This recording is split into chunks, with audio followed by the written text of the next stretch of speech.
Election commission বিজেপির B team হিসেবে কাজ করছে। এরা চাইছে যে বাংলার হাত থেকে, বাংলার মানুষের হাত থেকে, বাঙালির হাত থেকে সব চলে যাক। দিদিকে হারানো এখন এদের জীবনের সব থেকে বড় লক্ষ্য। দেশের স্বরাষ্ট্রমন্ত্রী কার্যকর্তাদের সাথে মিটিং করে বলছে যে 21টা রাজ্য আমাদের রয়েছে, 22তম আমার বাংলা চাই, তা নাহলে রাতে আমার ঘুম আসছে না, তার জন্য যা করতে হয় করো।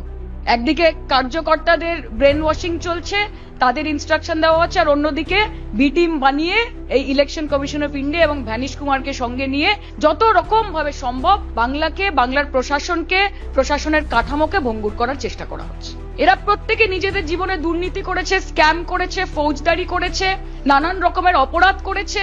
সেই অপরাধ থেকে কোনো না কোনো সময় বিজেপি তাদেরকে বাঁচিয়েছে এবং এখন এটা ফেরত দিতে হবে। তাদের কৃতজ্ঞতা, বিজেপির প্রতি তাদের আনুগত্য সব ফেরত দেওয়ার সময় এসেছে।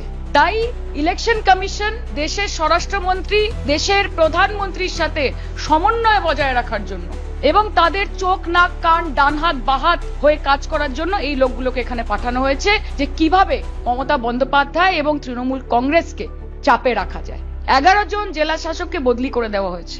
ব্রাত্যদা বলছিলেন 70-এর ওপর অফিসার, তাদেরকে রাতারাতি বদল করে দেওয়া হয়েছে। নানান স্তরের আধিকারিক যারা পশ্চিমবঙ্গকে হাতের তালুর মতো চেনে, তাদেরকে সরিয়ে দিয়ে আপনি কাদেরকে বসাচ্ছেন?